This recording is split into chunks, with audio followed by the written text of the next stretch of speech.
We're still trying to negotiate to get everybody on the stage, to open it up to all the candidates.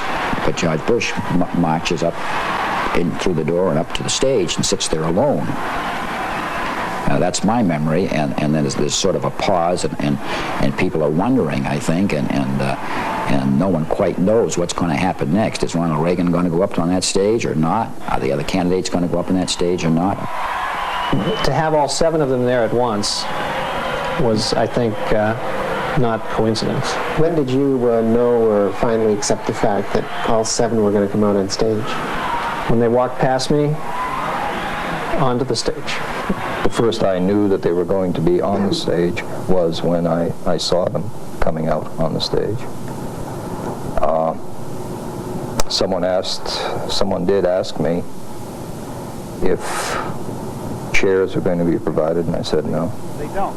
The fireworks begin. President Reagan If we may have the first question. wanted to make an opening statement. The statement was not provided for in the format. To make an announcement Would the sound man please turn Mr. Reagan's mic off for a minute?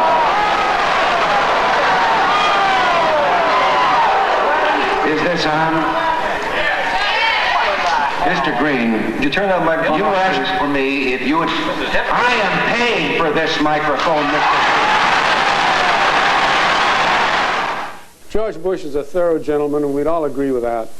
And yet I was Mr. Reagan's chairman, I was Mr. Bush's chairman, he was a gentleman also. But that night, he let his acting abilities overshadow his courtesies. That's exactly what happened. Mr. Breen, whose name was really Breen but not Green, had made a deal with the Telegraph that there'd be a one-on-one debate between Mr. Bush and Mr. Reagan, and that was what it was going to be, just the 2 of them, nobody else. And without telling the Bush people what Mr. Reagan was doing, he invited the other 6 candidates who were in that race to come to the event, brought them up on the platform, stood behind Mr. Reagan, and Reagan said, "I want these people to speak." And Mr. Bush, who had agreed to the terms of the arrangement, sat there like a bump on the log. I mean, he was a guest, so he did not dispute this.